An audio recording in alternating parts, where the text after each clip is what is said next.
오늘 본문은 예수님께서 부활하신 후 막달라 마리아라는 여인을 만나시는 장면입니다. 막달라 마리아는 성경에서 가장 가난한 여인으로 알려져 있죠. 막달란 마리아. 왜 웃는지 모르는 분 아직 잠이 덜 깨신 분입니다. 막달라가 성이 아니라 지역 이름이죠. 유대인들은 같은 이름을 사용하고 앞에 지역 이름으로 구별을 하곤 했습니다. 그래서 예수님의 어머니도 마리아고 야고보의 어머니도 마리아고 이 막달라 마리아도 마리아고, 그래서 같은 이름을 쓰는데 주저함 없고 그 앞에 지역 이름으로 구별을 했습니다. 심지어는 예수님이라는 이름도 그 당시 유대인들이 여러 사용했고, 그래서 예수님은 나사렛 예수 이렇게 이름을 붙인 것입니다. 유다라는 이름도 많았고, 그래서 가롯 유다, 가롯이 성이 아니라 지역 이름입니다. 가롯 출신의 유다. 그래서 이 지역 이름으로 그 사람의 정체성을 규명하곤 했습니다. 여인은 귀신에 들렸다가 예수님을 만나서 귀신으로부터 해방되어 예수님의 제자 공동체 일원이 된 여인입니다. 예수님을 가장 가까이서 섬겼던 여성 제자입니다.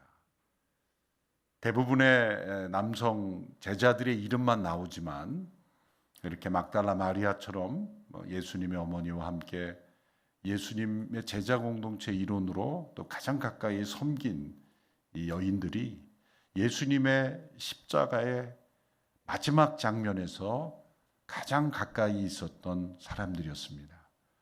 예수님의 처형 장면에 나오는 제자들은 숫자로만 5명입니다. 그 중에 4명이 여성이고 1명이 요한, 남성 제자가 1명입니다. 왜냐하면 그 요한복음이 예수님의 처형을 가장 가까이서 목격해야만 기록할 수 있는 상세한 장면들이 기록되어 있기 때문입니다.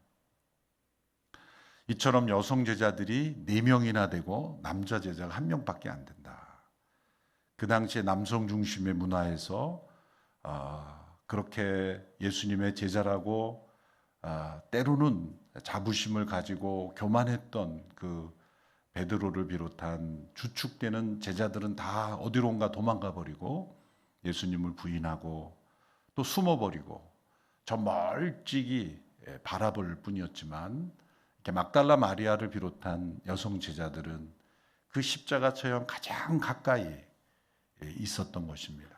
예수님께서 십자가에 못 박혀 있는 순간에도 여자여 보소서 아들이니이다. 그 가상칠연의 한 말씀은 그 가시적 거리에 예수님의 어머니가 보였던 것이고, 또 아들이다라고 하는 것은 이제 요한을 가리켜 앞으로 요한이 나를 대신하여 그 어머니로서 모실 뿐만 아니라 또한 새로운 관계로서 이제 만나야 함을 말씀하신 거죠. 그래서 사도 요한이 제일 늦게 이제 순교한 것은 예수님의 어머니를 섬기기 위해서 에베소 지역에 있는 한 기도원에 가보면 그 요한이 예수님의 어머니를 끝까지 섬겼다는 흔적이 남아있기도 합니다. 이처럼 예수님의 십자가와 물리적인 거리는 곧 예수님께 대한 사랑의 깊이이기도 했습니다. 저 멀리 숨어서 예수님의 처형 광경을 보는 사람과 예수님과 가장 가까이 있는 그 사람과는 그 사랑과 헌신의 깊이가 다를 수밖에 없는 것입니다. 막달라 마리아는 예수님의 어머니 마리아와 함께 예수님의 십자가 처형 가까이서 지켜보았던 여인이었습니다. 그만큼 예수님께 대한 사랑과 헌신이 있었다는 겁니다. 또한 예수님이 십자가 처형이 끝나고 난 이후에 바로 안식일이 시작이 되었기 때문에 예수님의 시신을 수습할 수 있는 시간이 없었습니다.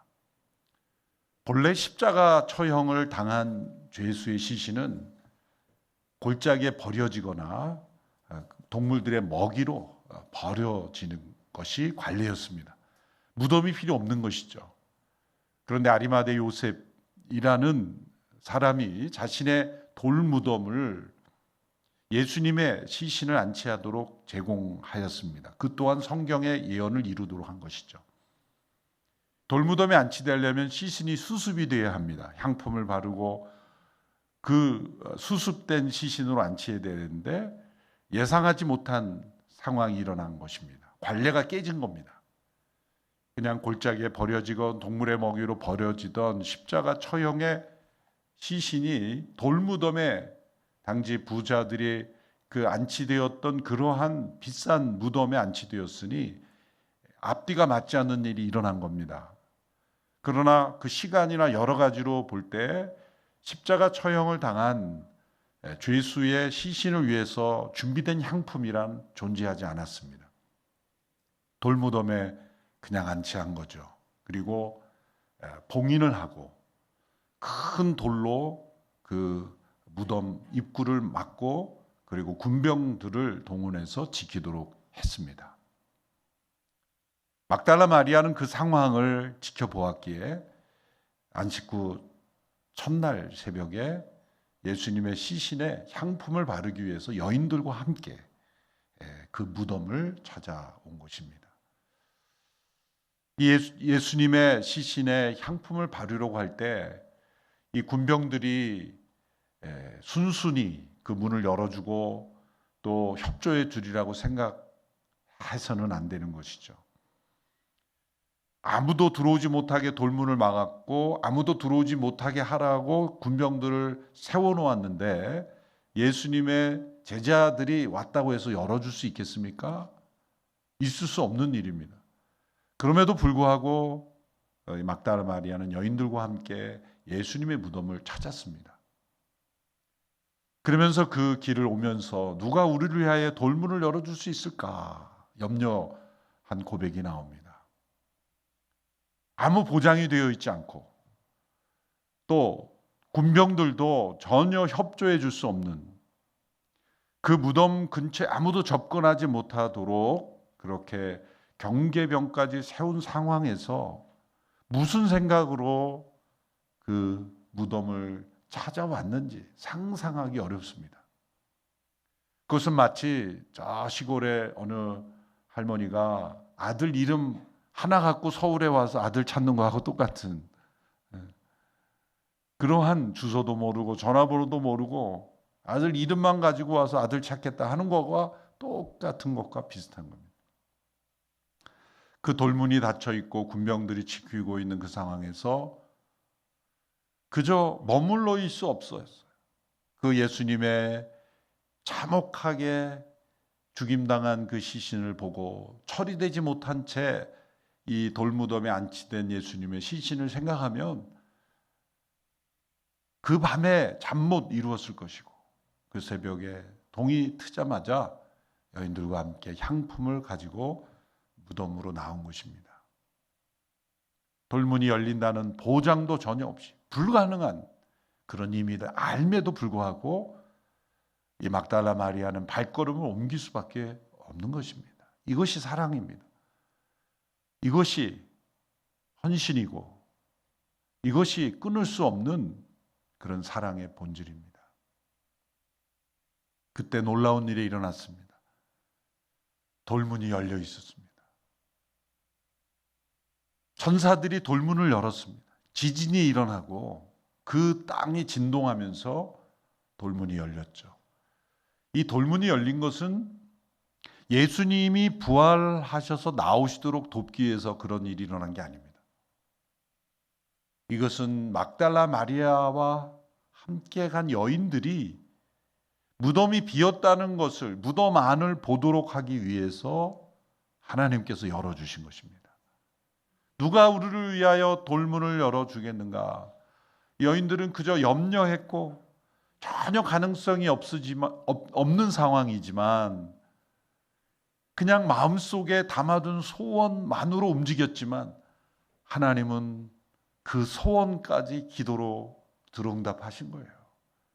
여러분 믿음의 사람, 하나님을 사랑하는 사람, 예수님을 사랑하는 사람들은 그 마음에 그저 소원, 전혀 불가능한 것 같은 그런 상황 속에서 소원을 가지고 발걸음을 움직여도 하나님은 앞서서 응답하시고 역사하시는 하나님이십니다. 그래서 돌문이 열려 있었던 겁니다. 예수님이 부활하셨는데 나오지 못해서 거기에 갇혀 계실까 봐 열어준 게 아니에요. 예수님을 위해서 열어준 게 아니에요. 예수님은 돌문이 닫혀있던 열려있던 아무 상관없이 부활하시는 분이에요. 죽음에서 살아나신 분인데 돌문이 닫혀있는 것이 무슨 문제가 되겠습니까? 그런데 만약 예수님은 부활하셨는데 돌문이 닫혀있다고 생각해 보세요. 그러면 사람들이 그 안을 볼 수가 없고, 실제로 그 돌문은 이렇게 우리처럼 쉽게 열고 닫는 문이 아니었죠. 그 고고학적 자료를 보면 그 무덤을 닫는 문은 이렇게 경사가 져 있어가지고 닫기는 쉬워요. 적은 힘으로 하면 이렇게 큰 돌이 굴러가서 내려가는 돌은 쉽게 내려가잖아요. 무게가 있으니까. 거꾸로 올라가는 것은, 여는 것은 역으로 올라가기 때문에 몇십 배의 힘이 들어야만 이 경사가 진 상태에서 돌문을 열어야 하니까 사실은 군병이 힘을 합쳐도 불가능한, 건장한 남성도 10명 이상이 붙어도 거의 불가능한 그런 무기였다는 거죠. 이것은 초자연적인 어떤 하나님의 기적, 지진, 그러한 능력이 아니고는 열어질 수 없는 문이었습니다. 그 문이 열려 있었던 거예요. 그러니 예수님이 부활하셔서 사람들에게 나타나셨어도 돌문이 닫혀 있었다면 제자들은 부활을 믿지 않았을 겁니다.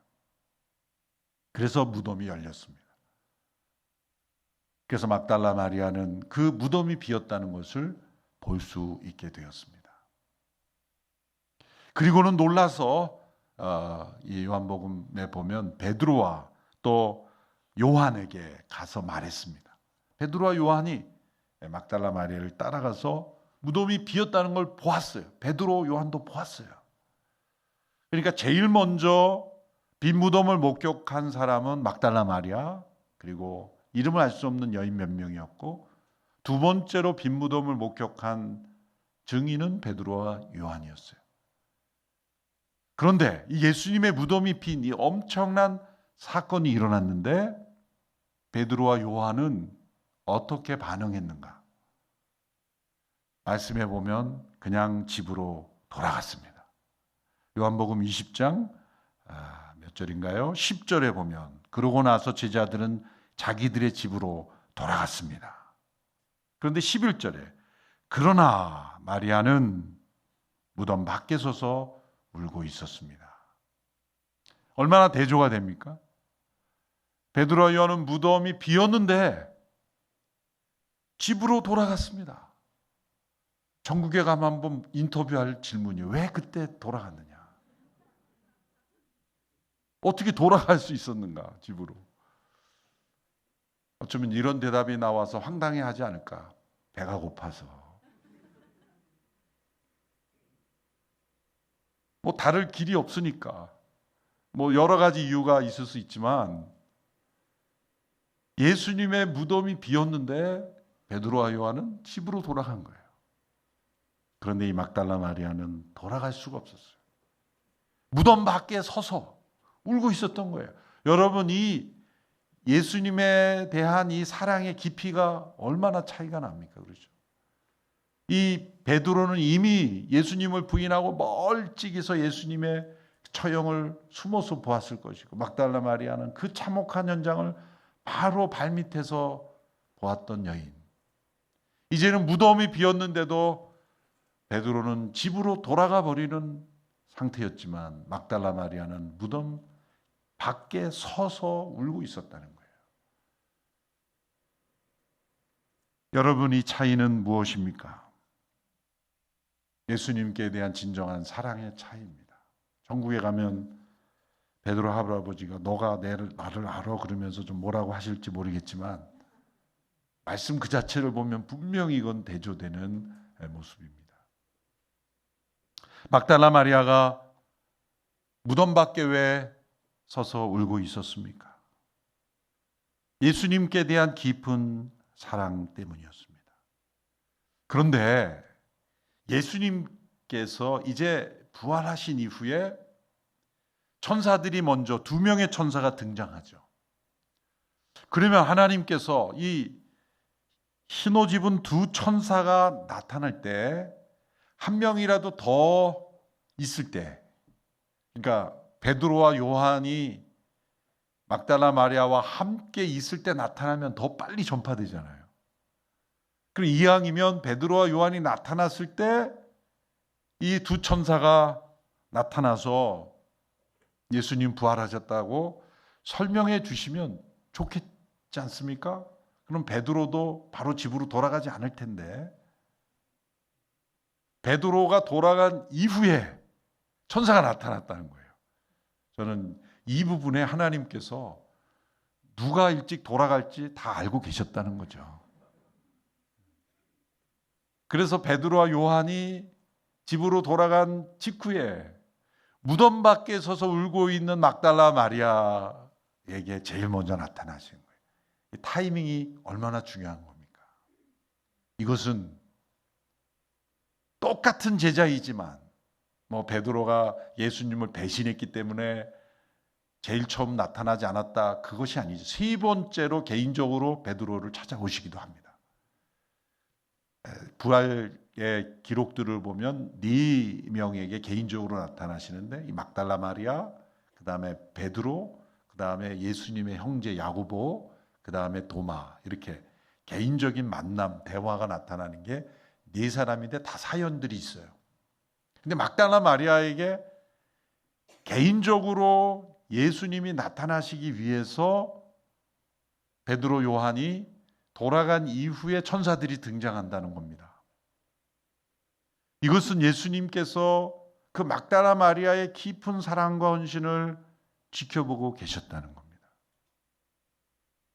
어쩌면 이 새벽 40일 기도회, 예배, 모든 우리의 하나님께 드리는 예배의 만남이 많습니다마는, 하나님은 누가 이 막달라 마리아와 같은 깊은 사랑으로 하나님 앞에 예배의 자리에 나오는지를 알고 계시는 거예요.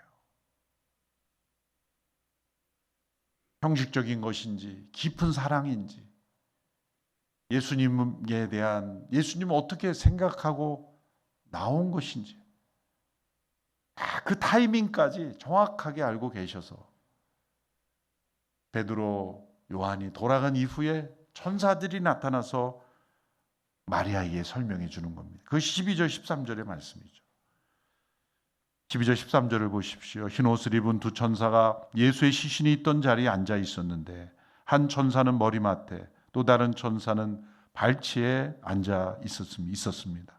천사들이 마리아에게 물었습니다. 여인아, 왜 울고 있느냐? 마리아가 천사들에게 대답했습니다. 사람들이 내 주를 가져다가 어디에 두었는지 모르겠습니다. 사람들이 내 주를 가져다가 어디에 두었는지 모르겠습니다.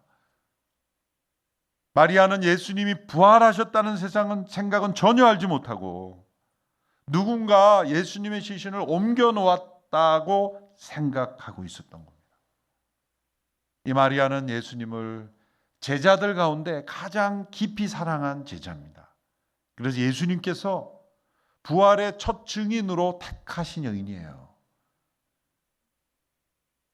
신약 시대에, 죄송하지만 그 시대에는 여인의 증언을 법정에서 채택하지 않았던 시대예요. 우리 여성들 오늘 이 시대 대한민국에서 태어난 거 감사하죠. 당시에는 법적 효력을 가지지 않았던 그 여인을 부활의 첫 증인으로 택하셨다는 것이, 이게 하나님의 자신감, 부활의 사실이라는 것을 이렇게 증언한 거예요. 만일 이 예수님의 부활 기록이 후대 사람들이 부활한 것처럼 조작된, 그 당시의 사람들이, 제자들이 부활의 기록을 조작한 기록이라면 절대로 막달라 마리아가 제일 먼저 만난 것으로 묘사하지 않았을 겁니다. 그 시대의 세계관으로는 불가능한 거예요. 아마 베드로나 요한이나 이런 제자들이 제일 먼저 만난 것으로 썼을 거예요. 그 당시의 세계 속에 있을 수 없는 일인 겁니다. 이거는 예수님의 부활 기록이 사실이라는 방증이 되는 사건이 바로 막달라 마리아가 예수님을 제일 먼저 만나고 제일 첫 증인이 되었다는 것. 그것도 부활이 진짜 사실이라는 것을 보여주는 기록이기도 합니다. 그런데 이 막달라 마리아가 예수님을 이처럼 사랑하여 나왔지만 오해하고 있고 아직도 예수님이 누구신지 깨닫지 못하고 있었다는 겁니다. 이 빈무덤이 위대한 하나님의 승리의 사건이라는 것을 알지 못하고 여전히 십자가에 죽으신 예수님으로만 알고 울고 있었다는 거예요. 여인아, 왜 울고 있느냐? 너의 울음의 의미를 알고 있느냐 질문하는 겁니다. 여인은 여전히 십자가에 죽으신 예수님만을 생각하고 있었다는 겁니다. 그 빈무덤이 슬픔의 장소가 아니라 기쁨의 장소라는 것을 깨닫지 못하고 있었던 것입니다.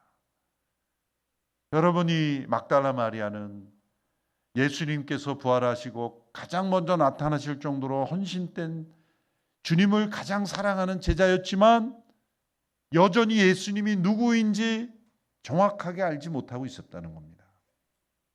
여러분, 우리가 예수님을 그냥 어느 정도 아는 것으로는 부족하다는 겁니다. 확실히 분명히 정확하게 예수님이 누구인지를 알아야 합니다.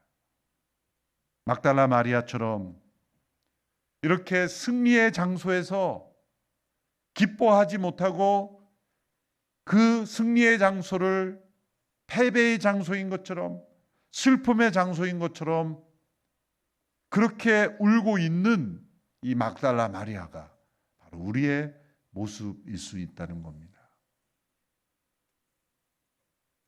빈무덤을 눈으로 확인하고도 예수님의 부활을 이렇게 믿지 못해 하는 이 모습 또한 예수님의 부활 기록이 사실이라는 것을 보여주는 것이기도 합니다.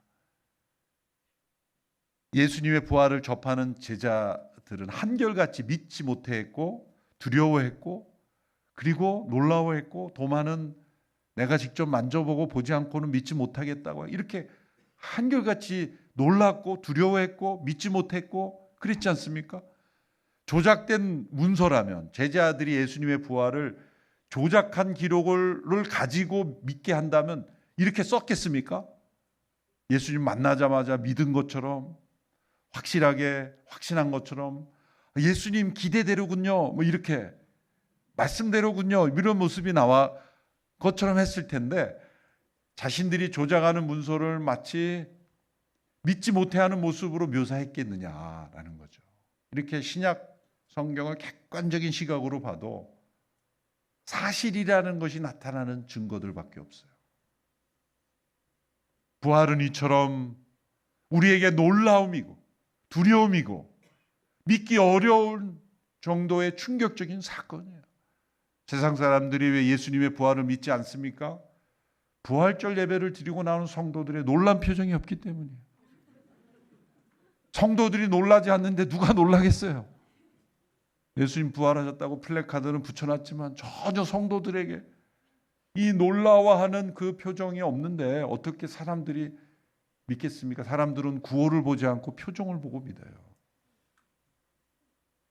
우리가 내거는 구호가 아니라 우리의 삶의 변화를 보고 예수님을 믿기 때문입니다. 막달라 마리아가 이렇게 아직 예수님을 온전히 깨닫지 못한 겁니다. 예수님이 누구인지, 그분이 왜 십자가에 죽으셨고 그분의 무덤이 왜 비어 있는지 막달라 마리아조차 정확하게 알지 못하고 있습니다. 그래서 설명을 해준 겁니다. 14절 15절 말씀 우리 같이 한번 읽어볼까요? 시작. 이 말을 한 후 마리아가 뒤를 돌아보았을 때 예수께서 거기 서 계셨습니다. 그러나 마리아는 그분이 예수신 줄은 깨닫지 못했습니다. 예수께서 마리아에게 말씀하셨습니다. 여인아 왜 울고 있느냐? 내가 누구를 찾고 있느냐? 마리아는 그 사람이 동산지기인 줄 알고 말했습니다. 주여, 당신이 그분을 옮겨 놓았거든 어디에다 두었는지 말해 주십시오. 그러면 내가 그분을 모셔 가겠습니다. 예수님께서 이젠 천사가 아니라 예수님께서 여인아 왜 울고 있느냐, 누구를 찾고 있느냐 말씀하셔도 예수님 줄 알아보지 못했어요. 이것은 예수님께서 부활하신 부활체로 변화되셨기 때문이기도 합니다. 엠마오로 가는 두 제자에게 나타나셨지만 함께 동행하였어도 알지 못하다가 나중에 식사할 때 예수님을 알아보는 것처럼 예수님께서 온전케 되신 몸을 입으셨기 때문에 이 땅의 질고와 연약함, 그러한 모습 때문에 예수님의 모습이 변화된 것이 분명하죠. 그래서 깨달아 알지 못한 것도 분명합니다. 여러분, 우리의 현재 모습이 아무리 자기가 보기에 잘나 보여도 온전하지 못한 모습이에요. 지금의 모습이 연약한 모습이에요. 부활하게 될 때 우리는 온전하게 될 것입니다. 어쩌면 천국에서 조금 수소문해야 알아볼 수도 있어요. 아는 사람들을. 차이가 있기 때문에 그래서 계속 수소문해서 그 알아가는 기쁨도 천국에 있을 거예요. 아, 당신이구나. 이 땅의 모습에 너무 낙심하지 마세요. 언젠가 우리는 다 못 알아볼 정도로 변화될 겁니다. 그건 알아보긴 알아볼 겁니다. 조금 대화 나누다 보면 알게 되죠. 어디서 신앙생활 했죠? 아, 강동에서 했죠. 어디서 했죠? 뭐 이 거리 얘기하면서 아, 거기 참 주차 힘든데 참 우리 신앙생활 힘들게 했죠. 복잡한 거리에서 참 우리가 어떻게 했죠? 뭐 좀 하면 아, 그분이구나. 그 알아가는 기쁨도 천국에서 있지 않겠어요? 천국에 가면은 영원히 그렇게 알아가면 기쁨. 한 사람이 천국에서 간증하면 또 그 이야기 듣고 또 하는데 그 사람을 위해서 모든 사람이 또 다 간증해 줘야 되잖아요. 그렇게 서로 간증하며 알아가는 기쁨이 있을 겁니다. 그러니까 변화된 모습 때문에 예수님을 알아보지 못했지만 사실은 더 깊은 것은 예수님이 죽으시고 부활하셨다는 생각조차 하지 못했기 때문에 예수님의 시신을 누가 옮겨놓았다라는 그 고정관념 때문에 알아보지 못한 것일 수도 있습니다. 예수님께서 16절에 보면 마리아의 이름을 부르십니다. 마리아야. 그때 알아본 겁니다. 그래서 라보니요, 선생이 이걸 랍비의 더 존칭어라고 이렇게 알려져 있습니다. 이때 틀림없이 마리아가 예수님께 더 가까이 가서 예수님을 붙잡으려고 했을 겁니다. 그때 17절 예수님 말씀하십니다. 나를 만지지 마라. 내가 아직 아버지께 올라가지 못했다. 너는 내 형제들에게 가서 내가 내 아버지고 너희 아버지, 내 하나님고 너희 하나님께로 올라갈시라고 말해라. 여기에 나를 만지지 마라라는 것은 나를 터치하지 말라 그런 의미가 아니라 더 정확하게 번역하면 매달리지 말라. 이것은 내가 십자가에 못 박히기 전에 나의 상태로 깨닫는 것에 멈추지 마라. 나는 십자가에서 부활한 존재이다. 그리고 아버지께로 가야 되는 상태이다. 너는 나를 이전의 모습으로만 알고 그 상태에 머물러 있지 마라 라고 말씀하시는 거예요. 여러분, 많은 경우에 우리도 예수님을 사랑하지만 마리아와 같은 수준에서 부활하셔서 살아계시고 다시 오실 예수님을 온전히 믿지 못하고 그저 내가 이해할 수 있고 때로는 사회적으로 용납되는 수준으로 다른 사람들이 받아들이는 수준으로 예수님을 믿고 있지는 않습니까? 예수님이 말씀하신 그대로 유일한 길이요, 유일한 진리요, 유일한 생명이심을 온전히 믿지 못하고 여러 길 중에 하나요, 그리고 같이 있는 종교 중에 하나요, 그리고 부활하셔서 살아계신 예수님의 생명이 아닌 그저 억울하신 분, 희생당하신 분, 훌륭한 종교 지도자인데 아깝게 돌아가신 분, 그런 분으로 예수님을 기념하는 신앙으로 생각하고 있지는 않은지. 막달라 마리아에게 나를 만지지 마라. 이것은 부활하셔서 살아계신 예수님으로, 그리고 아버지께로 가시고 다시 오실 그 예수님으로 온전히 알지 못하는 막달라 마리아를 깨닫게 하시는 것입니다.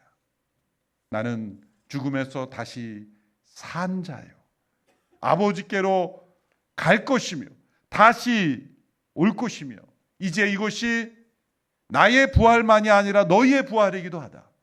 하나님은 나의 아버지이기도 하면 너의 아버지이기도 하고 너희의 아버지이기도 한 것이다. 이 사건은 나에게만 일어나는 것이 아니라 너에게도 일어날 것이고 너희들에게도 일어날 것이고 나를 믿는 모든 이들에게도 일어날 것이다. 이것을 가서 알려라. 나를 붙잡는 게 지금 중요한 게 아니다. 이거보다 더 중요한 일이 있다. 나는 십자가를 지기 이전에 내가 아니다. 나는 이 죽음과 부활을 통하여 이제 아버지께로 가는 존재가 되었으며 다시 아버지의 때에 올 것이다. 그러므로 나를 증거하라. 부활한 예수를 증거하라. 십자가에 죽은 당한 예수님을 증거하는 게 아니라 부활하셔 지금도 살아계신 주님을 증거하라는 겁니다. 막달라 마리아의 그 사랑과 헌신을 주님은 받으셨어요. 그리고 가장 먼저 나타나 주셨습니다. 그리고 가장 먼저 보여주셨습니다. 그리고 가장 먼저 깨닫게 해주셨습니다. 작은 예수 40일 새벽 기도에 더 깊은 사랑으로 나오는 여러분들에게 하나님은 분명히 더 깊은 깨달음을 주실 것입니다. 그리고 누구보다도 먼저 주님께서 임재해 주실 겁니다. 뭐 그렇게 이른 새벽 일어나야 되나 그런 생각도 들 수 있습니다만, 베드로와 요한처럼 그냥 집으로 돌아가도 하나님 다 사랑하시죠. 그러나 이 막달라 마리아가 체험했던 이 체험은, 그리고 이 증인의 삶은 비교할 수가 없는 겁니다. 사랑은 똑같은 말이라도 그 깊이는 다른 것입니다. 자녀를 향한 부모의 사랑과 부모를 향한 자녀의 사랑이 다르죠. 형제의 사랑이 다르고 그 같은 사랑이지만 그 깊이는 다른 거예요. 막달라 마리아가 주님께 대한 사랑은 다른 제자들과 다른 것입니다. 여러분, 이렇게 깊은 사랑으로 주님께 나아가면 그 누구보다도 부활하신 예수님의 임재를 누구보다도 가장 먼저 체험하고 누구보다도 가장 정확하게 체험하게 되는 겁니다. 이것을 축복으로 여기는 신앙이 되기를 바랍니다. 뭐 나중에 알면 어떻습니까? 어떤 사람이 저한테 얘기하기를 뭐 마음대로 살다가 죽기 직전에 예수 믿어도 구원받지 않습니까? 저는 그렇게 살겠습니다. 그렇게 대드는 사람들이 있어요. 뭐 그렇게 살다가 마지막에 믿어도 구원을 하시겠죠. 그런데 우리는 언제 갈지 모른다는 거죠. 그런데 이렇게 일찍 믿고 깊이 믿고 더 열심히 믿고 더 깊이 헌신하게 되는 이들에게 주시는 이 깊은 은혜는 누리지 못하는 거예요. 이 깊은 구원의 감격, 부활하신 예수님의 이 임재를 누구보다도 가장 깊이 체험하는, 특별히 이 새벽에 함께 참여하는 성도들이 있게 되기를 축원합니다. 하나님은 우리의 발걸음조차 알고 계세요. 이 새벽에 잠을 깨워 때로는 이 사회, 세상이 주는 이 무거운 그 고통과 아픔, 압박, 그 무게에 짓눌려 잠 못 이루며 새벽의 발걸음에 때로는 예수님보다 이 삶의 걱정이 더 크게 느껴지는 성도들의 그 발걸음을 주님은 아십니다. 빈무덤을 찾아왔던 여인의 발걸음을 아시고 무덤을 미리 열어주신 하나님께서 이 새벽의 발걸음을, 여러분의 발걸음을 하나님이 아시고 모든 막힌 문을 열어주시고 장벽은 무너뜨려 주시고 올 한 해 여러분의 삶을 인도하실 줄로 믿습니다. 더 깊은 사랑으로 나아가십시오. 그리고 예수님을 더 확실히 알기를 원하십시오. 예수님은 부활하셔서 살아계십니다. 그리고 다시 오실 것입니다. 예수님을 십자가를 지신 예수님으로만 아는 단계에서 부활하셔서 살아계셔서 지금도 우리에게 영원한 생명을 주시는 주님으로 분명히 아는 우리 모두가 되기를 축원합니다. 기도하겠습니다. 하나님 아버지, 부활하셔서 살아계신 예수님을 더 깊이 알기를 원합니다. 더 깊은 사랑으로 나가게 되기를 원합니다. 그저 지식으로만 아는 예수님이 아니라 살아있는 주님으로 깊이 체험케 하여 주시옵소서. 더 깊은 사랑으로 더 많은 영혼들에게 주님의 살아계심을 증거할 수 있는 증인 되게 하여 주시옵소서. 예수님의 이름으로 기도하옵나이다. 아멘. 우리 계속해서 말씀을 기억하며 기도하기를 원합니다. 살아계신 하나님 아버지, 오늘 막달라 마리아를 통해 주신 귀한 말씀을 마음속에 새기기를 원합니다. 자신을 그 고통으로부터 해방시켜 주신 예수 그리스도, 그분을 향한 사랑과 헌신이 마리아로 말미암아 첫 번째 부활의 증인이 되는 놀라운 축복으로 찾아왔습니다. 우리에게 주신 은혜가 있습니다. 그런데 그 은혜를 오늘 우리가 붙잡고 살아가고 또 그 은혜와 사랑 속에 살아간다면 우리도 마리아와 같이 언제나 예수님 편에 예수님과 함께 서 있을 줄 믿습니다. 그런 사람들에게 주님은 더 확실히 그분이 누구인지를 우리에게 보여주십니다. 이 시간 기도할 때 하나님, 주님을 더 확실히 알기를 원합니다. 그 주님의 사랑 가운데 더 깊이 거하기를 원합니다. 그 예수님만 바라보며 헌신하는 삶 살기를 원합니다. 오늘 이 마리아의 삶이 우리 가운데 회복되게 하여 주시옵소서. 늘 환경과 상황 속에서 지치고 무너졌고 또 포기했던 우리의 마음들, 오늘 주님 앞으로 다시 나아가길 원하오니 하나님, 우리 마음 가운데 찾아와 주셔서 오늘 마리아와 같은 그러한 더 큰, 더 깊은 사랑과 헌신이 우리 가운데 회복되게 하여 주시옵소서. 더 큰 주님의 놀라운 사랑과 은혜를 깨닫는 이 시간 되게 기름 부어 주시옵소서. 이 시간 주여 한번 외치고 통성으로 자신의 삶을 의탁하며 기도하며 나가도록 하겠습니다. 주여, 살아계신 하나님 아버지, 오늘 막달라 마리아를 통하여서 우리의 삶을 돌아보게 하시니 감사를 드립니다. 하나님, 예수님을 만났던 수많은 사람들이 있었지만 예수님을 끝까지 찾아가 함께했던 이 막달라 마리아처럼 하나님, 우리가 주님을 더 깊이 알기를 원합니다. 깊이 사랑하기를 원합니다. 헌신하기를 원합니다. 많은 제자들이 예수님을 따랐지만 이 자리에 그 첫 번째 부활의 주님을 만난 것은 마리아였다라는 사실이 우리를 다시 한번 삶의 도전으로 다가오게 하시니 감사합니다. 하나님, 우리가 주님을 경험했습니다. 그러나 그 주님을 경험한 그 사실조차 잊고 살 때가 너무나 많은 것을 고백합니다. 어느 순간 상황과 환경이 어려웠을 때 그 하나님을 바라보지 못하고 그 상황과 환경 가운데 무너진 우리의 모습을 고백합니다. 그 은혜를 잊었던 모습을 고백합니다. 하나님, 우리 안에 주님을 더 깊이 사랑하게 하여 주시옵소서. 주님을 더 깊이 헌신하게 하여 주시옵소서. 주님만을 붙잡고 살아가는 인생 되기를 원합니다. 날마다 우리 인생 가운데 역사하셨던 살아계신 하나님의 그 사랑이 내 삶을 덮고 있다는 사실을 우리가 눈으로 분명히 바라보고 마음으로 깨닫고 하나님 아버지 머리로 기억하며 주님만을 바라보고 살아가는 우리 모두가 되게 하여 주시옵소서. 그럴 때 하나님 아버지, 끝까지 예수 그리스도를 바라보며 섬겼던 마리아처럼 하나님, 우리의 인생이 그러한 인생 되기를 원합니다. 하나님, 우리가 그렇게 살아갈 때 주님이 어떤 분인지를 더 우리가 깨닫게 하여 주시옵소서. 그 주님의 놀라운 사랑과 복음의 깊이와 넓이를 더 깊이 경험하게 하여 주시옵소서. 그러므로 말미암아 하나님 아버지, 거짓된 세상 속에 흘러가고 하나님 앞 타협하는 인생이 아니라 예수 그리스도를 하나님 증거하는 증인된 삶을 살아가게 하여 주시옵소서. 우리의 얼굴이, 우리의 미소가 하나님을 향한 증거가 되게 하여 주시옵소서.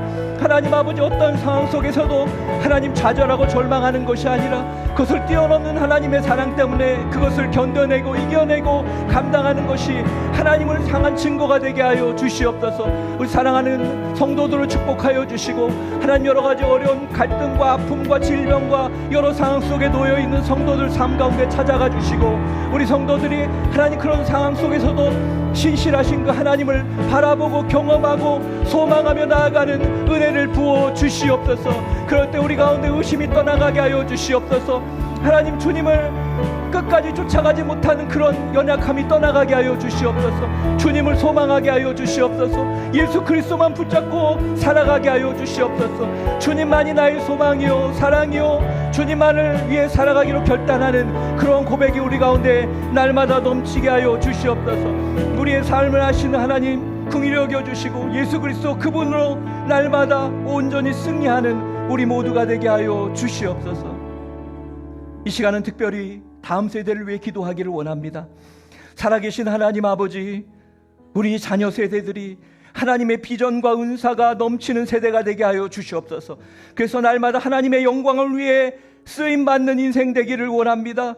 진리가 없는, 진리를 상대화시키는 이 시대 속에 하나님, 우리 자녀들이 방황하는 세대가 아니라 거룩한 하나님의 꿈을 꾸고 하나님의 영광을 위해 쓰임받는 세대 되게 하여 주시옵소서. 성령이 기름 부어 주시옵소서. 우리 자녀 세대 가운데 하나님 비전 허락하시고 하나님의 영광 위에 사용해달라고 이 시간 다시 한번 주님 한번 외치고 통성으로 기도하며 나가도록 하겠습니다. 주여,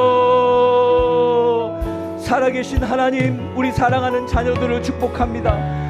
하나님, 거룩한 하나님의 세대들을 축복합니다. 하나님, 우리의 자녀들을 축복하여 주시고, 우리 자녀들이 거룩한 하나님의 진리를 붙잡고 살아가는 세대가 되게 하여 주시옵소서. 세상은 진리가 없다고 말합니다. 네가 생각하는 것이 진리고 다른 사람이 생각하는 것도 진리라고 말합니다. 그러나 우리 예수 그리스도 참된 진리, 그 복음만을 붙잡고 우리 자녀들이 살아가게 하여 주시옵소서. 우리 자녀들에게 이 복음에 대한, 이 진리에 대한 비전이 부어지기를 원합니다. 세상 살아가며 하나님 아버지 갈등하며 휩쓸려가는 세대 속에서 우리 자녀들이 하나님의 영광 위에 쓰임받는 자녀가 되기를 원하오니 성령님 임재하여 주시옵소서. 우리 자녀들을 붙잡아 주시옵소서. 하나님, 진리를 붙잡을 때 진리가 너희를 자유케 한다고 말씀하셨습니다. 요동하는 인생이 아니라, 흘러가는 인생이 아니라 하나님 아버지 생명으로 거슬러 올라가며 생명의 능력으로 살아가며 하나님의 영광을 위해 쓰임받는 우리 자녀들 되기를 원하오니 우리 자녀들을 축복하여 주시옵소서. 우리 자녀들을 기름 부어 주시옵소서. 우리 자녀들이 하나님 아버지 있는 곳마다 예수 그리스도의 복음이 전해지는 역사가 나타나게 하여 주시옵소서. 하나님, 우리 자녀들의 삶을 하나님께 올려드립니다. 그 모든 생각을 주님 붙잡아 주시고 하나님 아버지 하나님의 진리로 채워주셔서 날마다 진리로 승리하며 살아가는 놀라운 축복이 나타나게 하여 주시고 거룩한 하나님의 임재를 누리며 살아가는, 그리고 예수 그리스도 증거하며 살아가는 귀한 자녀들 될 수 있도록 역사하여 주시옵소서. 우리 한 번 더 기도할 때, 코로나 이후에 한국 교회 가운데 교회 학교들이 무너지고 있습니다. 하나님, 이 땅의 교회 학교가 회복되게 하여 주시옵소서. 다시 한번 부흥케 하여 주시옵소서. 다음 세대에 하나님, 거룩한 하나님의 세대가 일어나기를 원하는데 하나님 아버지, 하나님을 믿지 않는 그러한 문화가 가득합니다. 하나님을 공격하고 하나님의 질서를 무시하는 이 시대 속에 하나님 아버지, 거룩한 하나님의 교회 학교들이 일어나게 하여 주시옵소서. 많은 하나님을 향한, 이 다음 세대를 향한 사역자들을 보내주시옵소서. 성령님 인도하여 주시옵소서.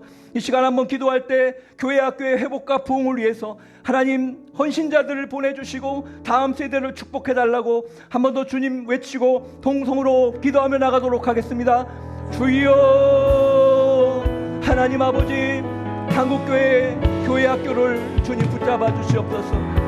코로나 이후에 하나님 코로나되는 그 많은 학생들이 교회를 떠났습니다. 하나님 아버지, 정말 인구적으로 하나님 다음 세대가 하나님 너무나 부족한 시대 속에 살아가고 있는데 더군다나 특별히 교회 안에 믿음의 다음 세대들이 하나님 사라지고 있습니다. 하나님 아버지, 우리 교회 학교가 회복되게 하여 주시옵소서. 하나님, 많은 하나님의 사람들이, 헌신자들이 일어나게 하여 주시옵소서. 그래서 하나님 아버지, 한국에 있는 교회 학교들이 다시 한번 부흥케 되고 회복되게 하여 주셔서 다음 세대에 하나님 아버지 이 땅의 희망인 다음 세대들이 거룩한 하나님의 세대로 교육받고 세워지게 하여 주시옵소서. 하나님 아버지, 그러므로 하나님 이 땅에 희망이 생기고 하나님의 꿈을 꾸는 젊은 다음 세대를 통해서 거룩한 하나님의 역사들이 이어나갈 수 있도록 함께하여 주시옵소서. 오늘의 교회를 축복하여 주셔서 오늘의 교회 다음 세대들을 축복하여 주시고 하나님 거룩한 다음 세대들이 믿음 안에 훈련되고 하나님 아버지 하나님의 말씀 가운데 세워지며 거룩한 하나님의 놀라운 일들로 세워지는 놀라운 역사들이 나타나기를 원합니다. 하나님 붙잡아 주시옵소서. 이에 대한 귀한 헌신자들이 일어나게 하여 주시옵소서. 다음 세대에 대한 귀한 마음을 품고 기도하는 많은 부모 세대들이 일어나게 하여 주시옵소서. 그럴 때 하나님 아버지 거룩한 하나님의 회복이 우리나라 이 나라의 민족 가운데 부어짐으로 하나님 다음 세대에 하나님 아버지 교회 학교들이 회복되어지고 부흥케 되는 놀라운 은혜가 부어지게 하여 주시옵소서. 우리 마지막으로 한 가지만 더 기도하기를 원합니다. 인터넷에 온갖 음란 콘텐츠로 가득한 시대 속에 우리 젊은 세대들이 무분별하게 하나님 그것을 따라 살아가는 인생이 아니라 하나님 주님 앞에 거룩과 순결로 이 땅을 변화시키는 거룩한 백성 되게 하여 주시옵소서. 우리를 무너뜨리고 하는 이런 거짓되고 잘못된 문화 속에 하나님 아버지 우리가 하나님의 진리 가운데 거하며 하나님의 뜻 가운데 거하며 하나님의 거룩과 순결을 이루어 나가는 하나님의 다음 세대들 거룩한 청년들 될 수 있도록 기름 부어 주시옵소서.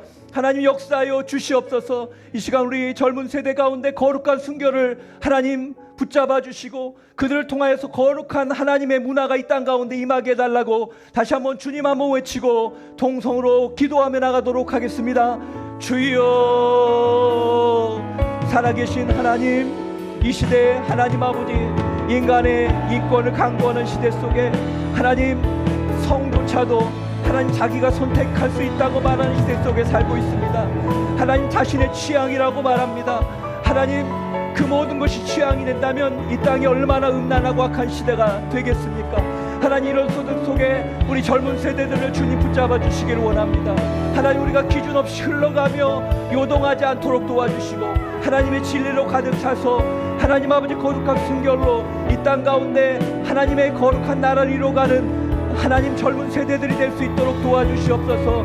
우리 하나님 대학 청년부 특별히 붙잡아 주시고 하나님 아버지 세상이 그렇다고 세상대로 따라가는 것이 아니라 세상이 모두 그렇다고 할지라도 하나님의 말씀이 아니라고 말하면 아니라고 설 수 있는 그러한 젊은 그러한 아름다운 세대가 되게 도와주시고 그렇게 하나님 절대 사사기 속에서도 하나님 희망이 있었던 것처럼 사사기와 같은 이 시대 속에서 거룩한 하나님의 희망이 우리 젊은 세대들이 될 수 있도록 하나님 믿음의 세대들이 될 수 있도록 역사하여 주시옵소서. 하나님 오직 주의 은혜가 함께하지 않으면 불가능함을 고백합니다.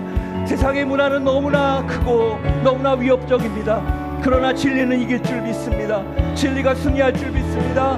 우리가 진리를 붙잡게 하여 주시고 말씀대로 살아가게 도와주시고 말씀의 진리를 날마다 묵상하며 말씀을 따라 살아가며 말씀대로 살기로 결단하며 나아갈 때 우리 젊은 거룩한 세대들이 이 땅을 하나님 거룩과 순결로 변화시키는 하나님의 놀라운 세대로 설 수 있도록 쓰임받을 수 있도록 성령님 함께하여 주시옵소서. 역사하여 주시옵소서. 성령님 기름 부어 주시옵소서. 살아계신 하나님 아버지, 담임 목사님 말씀을 통하여서 하나님 우리가 어떻게 살아가야 되는지를 깨닫게 하시니 감사를 드립니다. 하나님 우리 안에 더 깊은 사랑과 하나님을 향한 헌신이 있기를 원합니다.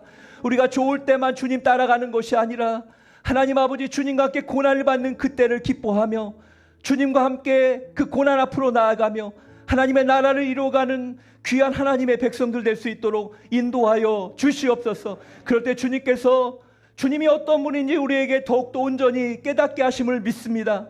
진리가 없는 세상 속에 진리 대신 예수 그리스도를 붙잡고 살아갈 때 때로 고난이 있지만 하나님 그것을 두려워하는 인생이 아니라 그 고난을 뛰어넘는 인생 되게 하여 주시옵소서. 거룩한 다음 세대를 위해 기도합니다. 하나님 아버지 정말 주일학교가 사라지고 죽어가고 있는 시대 속에 있습니다. 하나님 살려 주시옵소서. 회복시켜 주시옵소서. 부흥케 하여 주시옵소서.